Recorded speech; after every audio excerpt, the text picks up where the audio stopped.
할렐루야. 오늘 본문은 사무엘상 19장. 하나님께서 하나님의 사람, 하나님의 백성들을 다양한 방법으로 구원하시고 보호하시고 인도하시는 모습을 볼 수 있습니다. 다윗이 시편에서 보면은 하나님에 대한 고백이 굉장히 많이 나와 있습니다. 아마 구약에서 하나님에 대한 고백을 가장 많이 한 사람일 것입니다. 하나님은 나의 구원이시오, 나의 산성이시오, 나의 요새시오, 나의 피난처시오. 이렇게 많은 고백을 했는데, 시를 썼는데, 그 시는 책상에 앉아서 시를 쓰기 위해서 쓴 것이 아니라 정말 삶의 자리에서 그 삶이 묻어난 고백이고 자기의 신앙, 삶으로 쓴, 몸으로 쓴 시라고 말할 수 있겠습니다. 18장 29절에 보면은, 우리 지난 금요일에 본 거기 보면은 사울이 더욱 다윗을 두려워하고 평생 다윗을 대적으로 여겼더라, 이렇게 이야기하고 있습니다. 다윗은 사울을 한 번도 협박한 적이 없는데 사울은 다윗을 평생 두려워하고, 다윗은 사울을 한 번도 미워하거나 원수로 여긴 적이 없는데 스스로 본인이 평생 원수로 여기는 모습을 볼 수 있습니다. 그러니까 평생 사람을 죽이는 것을 목표로 삼았습니다. 그것도 하나님의 사람, 하나님이 특별하게 쓰기로 선택한 사람을 죽이는 것을 인생 목표로 삼았다는 것은, 그 이면에는 그 사람을 선택한 하나님을 대적하는 것을 인생 목표로 삼았다고 말할 수 있습니다. 이게 얼마나 정말 비참하고 안타까운 일이겠습니까? 우리가 좋은 일을 하는 것을 평생 목표로 삼아도 아쉬운 일이 있기가 쉬운데, 이렇게 사람 죽이는 일을, 하나님의 사람을 죽이는 일을 인생 목표로 삼는다는 거 참 비극이겠죠. 그래서 18장에 보면은 충동적으로 또 개인적으로 이 다윗을 죽이려다가 살인 미수 최소한 2번 일어납니다. 그런데 오늘 19장에 보면은 이제 아예는 노골적으로, 공개적으로, 그리고 치밀한 계획을 가지고 적어도 기록에 의하면은 8번, 몇 번이요? 8번 다윗을 죽이려고 시도합니다. 그래서 1절에 보면은 자기 아들 요나단과 모든 신하를 불러서 다윗을 죽여라 명령을 하고, 또 9절에 보면은 자기가 직접 자기를 위해서 수금을 연주해주고 있는 그 다윗을 창으로 죽이려고 창을 던지고, 그래서 자기 집으로 도피한 다윗을 죽이려고 2번 사람을 보내고, 그래서 집에서 다시 도피해서 사무엘이 있는 라마로 간 그 다윗을 다시 잡으려고 3번 사람들을, 자객들을 3번 보내고, 그것도 안 되니까 마지막에는 자기가 직접 가서 죽이려고 하는, 8번에 걸쳐서 다윗을 죽이려고 시도하는 모습을 볼 수 있습니다.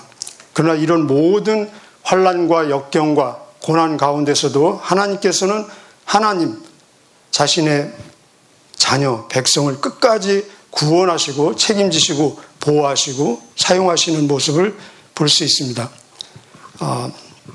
1절에서 7절까지는 하나님께서는 죽이려고 하는 사울의 아들 요나단을 통해서 다윗을 구원하고 있습니다.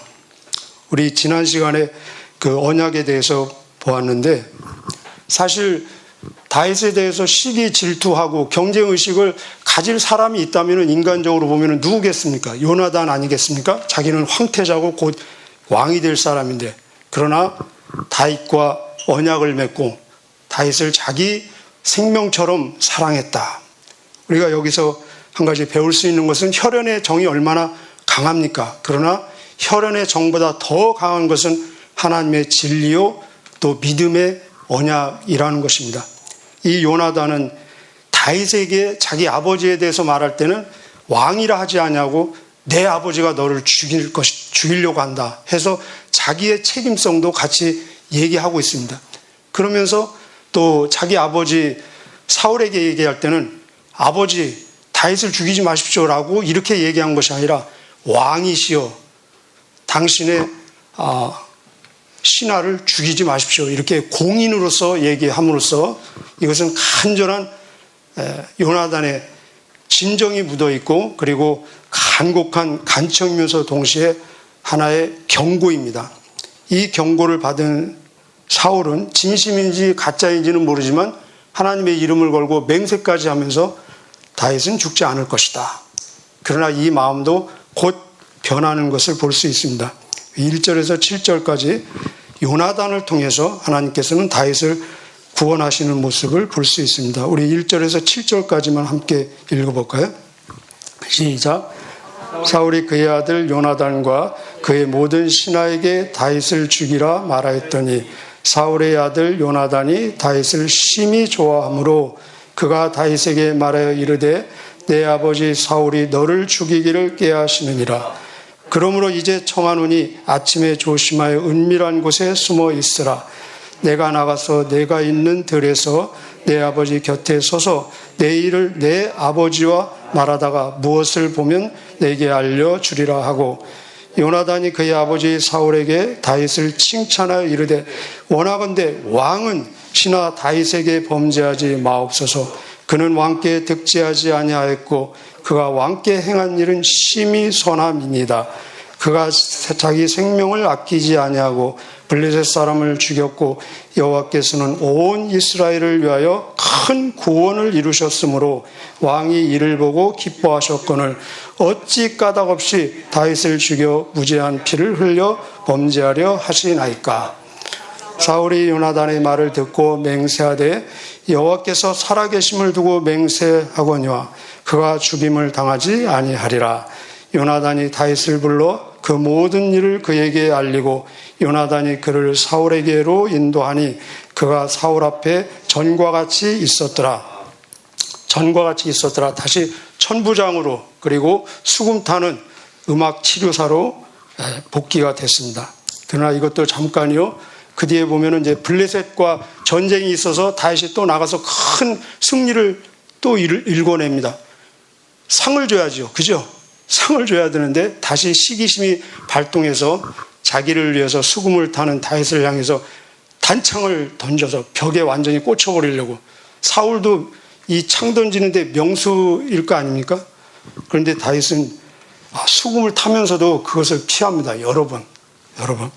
결국은 자기 집으로 도망을 갔는데 자기 부인 미갈이 여자의 직감인지 아니면은 자기 오빠 요나단을 통해서 어떤 정보를 들었는지 당신이 오늘 저녁에 도망가지 아니하면 내일 아침에 죽을 것이다 해서 밤에 창문을 통해서 이렇게 도망갈 기회를 주고 그리고 시간을 벌기 위해서 그 침상에는 우상 드라빔입니다. 반 사람 모양으로 된 그 우상을 덮어놓고 머리에 가발을 씌워서 마치 다윗이 잠자는 것처럼 해서 또 사울은 자객들을 보냅니다. 자객들을. 그런데 다윗이 병들었다고 하니까 그래도 이 자객들은 병든 다윗을 죽일 정도로 잔인한 사람들은 아닌 것 같습니다. 그래서 돌아가서 보고하니까 다윗은 그래도 그 침대차 끌고 와라. 내가 그를 죽이리라. 15절에 보면 내가 그를 죽이리라. 이 얼마나 강렬한 죽이려는 의지입니까? 그래서 나중에 미갈이 거짓말한 것을 보고 아마 이 사울은 전에 자기 아들 요나단 특별한 이유도 없이 큰 이유도 아닌 것 같고 죽이려고 했는데 미갈 죽이려고 얼마든지 할 수도 있겠죠. 그러죠. 너 왜 내 원수를 놓아줘서 못 죽이게 했느냐 하면서 이 또 위기를 거짓말을 하면서 모면하는 그 미갈 딸을 볼 수 있습니다. 8절에서 17절까지는 하나님께서 이 결혼 언약을 맺은 자기의 딸 사울의 딸 미갈을 통해서 다윗을 구원하시는 하나님을 볼 수 있습니다. 결국은 이 사울은 자기의 아들, 딸로부터 버림받는 모습, 미워하는 것은 모든 사람으로부터 버림받는 모습을 볼 수 있습니다. 결국 사람을 미워하는 것은 자기를 가두는 감옥이 되는 것입니다. 그리고 우리 막 이 화를 낸다고 하지 않습니까? 화가 뭡니까? 불이죠. 불화자. 남에게 화를 내면 결국은 화상은 자기가 입는 것입니다. 우리 8절에서 17절까지 미가를 통해서 다윗을 구원하시는 하나님의 멋있는 모습 한번 보실까요? 8절에서 17절까지 함께 읽겠습니다. 시작. 전쟁이 다시 있으므로 다윗이 나가서 블레셋 사람들과 싸워 그들을 크게 쳐 죽이매 그들이 그 앞에서 도망하니라. 사울이 손에 단창을 가지고 그의 집에 앉았을 때에 여호와께서 부리시는 악령이 사울에게 접하였으므로 다윗이 손으로 수금을 탈 때 사울이 단창으로 다윗을 벽에 박으려 하였으나 그는 사울의 앞을 피하고 사울의 창은 벽에 박힌지라. 다윗이 그 밤에 도피하매 사울이 전령들을 다윗의 집에 보내어 그를 지키다가 아침에 그를 죽이게 하려 한지라.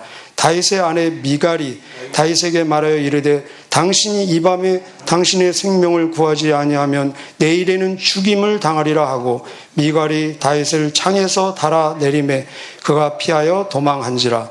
미갈이 우상을 가져다가 침상에 누이고 염소털로 엮은 것을 그 머리에 씌우고 의복으로 그것을 덮었더니 사울이 전령들을 보내어 다윗을 잡으려 하매 미갈이 이르되 그가 병들었느니라. 사울이 또 전령들을 보내어 다윗을 보라 하매 이르되 그를 침상채 내게로 들고 오라. 내가 그를 죽이리라. 전령들이 들어가 본즉 침상에는 우상이 있고 염소털로 엮은 것이 그 머리에 있었더라. 사울이 미갈에게 이르되 너는 어찌하여 이처럼 나를 속여 내 대적을 놓아 피하게 하였느냐. 미갈이 사울에게 대답하되 그가 내게 이르기를 나를 놓아 가게 하라. 어찌하여 나로 너를 죽이게 하겠느냐 하더이다 하니라. 그래서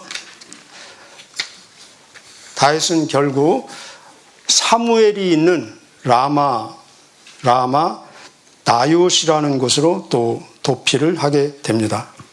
라마는 사울이 있는 땅 이름입니다. 그리고 이 나요스는 어떤 기관 이름입니다. 기관 이름, 건물 이름. 아마 다윗은 사무엘에게까지 왔는데 여기까지는 나를 쫓아오지 설마 않겠지라고 생각했을런지도 모르겠습니다. 근데 여기 본문에 보면은 선지자 무리들이 있고 또 이 나요시라는 곳에 선지자 무리들이 있고 사무엘은 그 수령, 그들의 수령이라고 설명하고 있습니다. 현대 우리식으로 얘기하면은 신학교 같은 곳입니다. 신학교고 또 사무엘은 그럼 뭡니까? 신학교 총장이겠죠. 총장. 아마 지금 영성 집회 어떤 부흥회를 하고 있는지도 모르겠습니다. 거기가 얼마나 평상시에 영적인 분위기가 있겠습니까? 그런데 이 다윗이 여기로 도망갔다는 것을 사울이 결국 듣고 또 자객들을 보냅니다. 근데 여기 영적인 분위기가 너무나 무겁기 때문에 다윗을 죽이러 온 그 자객들이 이 영적인 분위기에 압도되어서 자기들이 다윗을 죽이려고 온 그 목적을 잃어버리고 그 영적인 분위기에 완전히 흡수되고 동화돼서 같이 우리말로 하면 같이 은혜 받는 모습을 볼 수 있습니다. 여기 그들이 예언하였더라 그런 내용이 있는데 이 예언은 우리가 이해하는 오늘날의 그런 예언이 아니라 정확히는 모르지만 그러나 그 영적인 분위기에 완전히 동화되고 흡수된 모습을 볼 수 있습니다. 그래서 사울이 두 번째 자객들을 보냅니다. 두 번째도 역시 동일한 현상이 일어나고 세 번째 보냅니다. 역시 세 번째도 동일한 현상이 일어나고 그래서 결국은 누가 갑니까? 사울 자기가 직접 갑니다. 자기가 직접 가는데 사울에게는 더 강력한 이 하나님의 영이 임해가지고 영적인 분위기에 완전히 흡수되고 동화되어서 그 라마 지역에 도착하자마자 이 영적인 분위기에 압도를 당해서 걸어가면서 그 분위기에 휩쓸리는 것을 볼 수 있습니다. 그래서 나중에는 사울이 막 거기서 사무엘 앞에서 옷을 벗고 이 왕권이 폐해됐다는 걸 자기가 인정하는 거죠. 여기까지 되면은 좀 깨달아야 되지 않겠습니까? 사울의 큰 이 안타까운 점 중에 하나는 사울도 영적인 체험도 있었습니다. 그리고 경험도 있고 은사 체험도 했고, 그런데 문제는 그때뿐이라는 것입니다. 일시적이고 돌아서면 끝입니다. 우리가 말씀을 통해서 은혜 받고 감동받고 결단하고 영적인 체험도 여러분 우리 있지 않습니까? 중요한 것은 삶의 자리까지 연결이 되어서 삶의 자리에 적용이 되고 열매로 하나님께 영광 돌리는 그 자리까지 우리는 가야 된다는 것입니다. 이 시간 우리 하나님의 말씀을 함께 상고하고 묵상하고 있습니다. 이 살아있고 운동력 있는 말씀이 최소한 오늘 하루 종일 우리의 삶에 구체적으로 적용되어서 열매 맺는 능력의 말씀 되시기를 주님의 이름으로 미리 축복드립니다.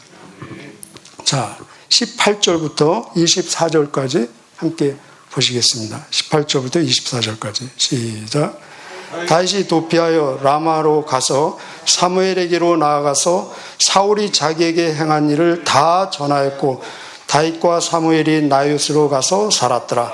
어떤 사람이 사울에게 전하여 이르되 다윗이 라마 나요스에 있더이다 하매 사울이 다윗을 잡으러 전령들을 보내더니 그들이 선지자 무리가 예언하는 것과 사무엘이 그들의 수령으로 선 것을 볼 때 하나님의 영이 사울의 전령들에게 임하매 그들도 예언을 한지라.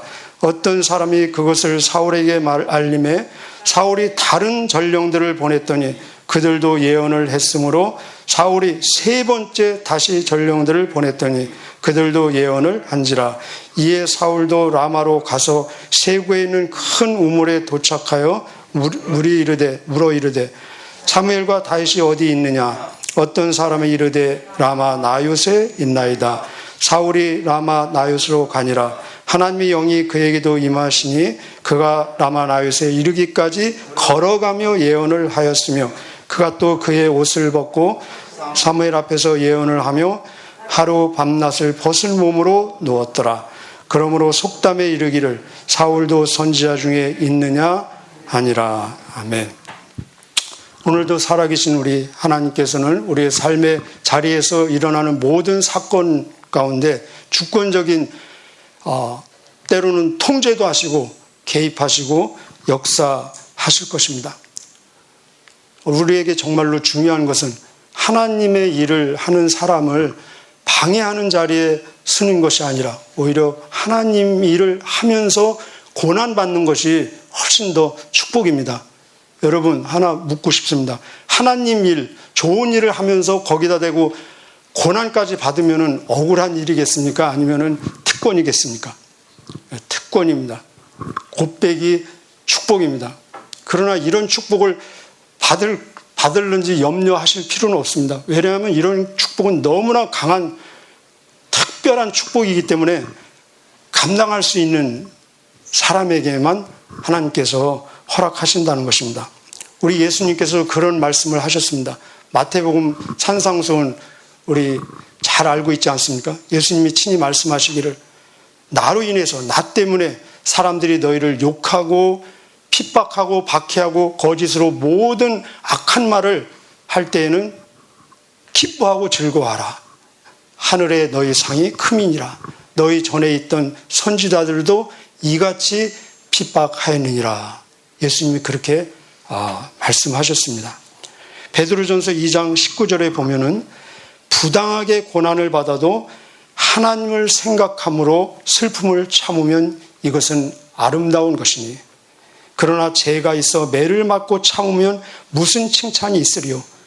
그러나 선을 행함으로 고난받고 참으면 이는 하나님 앞에서 아름다운 것이니라. 우리도 이를 위해서 너희도 이를 위해서 부르심을 받았으니 그리스도께서도 우리를 위해서 너희를 위해서 고난을 받으시고 우리를 위해서 본을 남겨두시고 그 자취를 따라오게 하려 하셨느니라 말씀하십니다. 그렇습니다. 우리 하나님께서는 너무나 신실하시고 미쁘시기 때문에 우리가 감당할 수 없는 고난당함을 허락하지 아니하시고 또한 고난당할 즈음에 피할 길을 내서 능히 감당하게 하십니다. 로마서 8장 18절에 보면은 현재 우리가 당하는 그 고난은 어떤 고난이든지 그 고난은 장차 우리에게 나타날 영광과 감히 좋게 비교할 수 없도다. 할렐루야. 그렇습니다. 하나님은 지금도 살아계셔서 하나님을 사랑하는 자, 곧 그 뜻대로 부르심을 입은 자들에게는 모든 일들이 우리에게 지금 일어나고 있는, 여러분에게 저에게 무슨 일이 일어나고 있습니까? 우리에게 일어나는 모든 일을 합력해서 결국은 하나님의 선을 이루심이니라. 오늘도 우리의 삶 속에서 있는 자리에서 우리에게 일어나는 모든 사건, 모든 일 다 합력해서 협력해서 우리를 향하신 하나님의 뜻이 하늘에서 이루어진 것처럼 우리가 걸어가는 이 땅에서도 이루어지기를 주님의 이름으로 축복합니다. 우리 사랑하는 사이는 고백을 좋아하시죠. 오늘 우리 개인 기도 하실 때 사랑하는 우리 예수님, 하나님을 향해서 하나님은 다윗처럼 하나님은 나의 구원이시오, 산성이시오, 희망이시오, 소망이시오, 믿음이시오, 많은 고백을 함으로써 하나님의 기쁨이 되는 이 시간 되시기를 축복합니다. 기도하시겠습니다. 하나님 감사합니다. 하나님은 살아계셔서 이쁘시고 또 하나님의 약속을 이루시는데 너무나 신실하시고 정직하신 우리 아버지 되신 하나님 찬양합니다.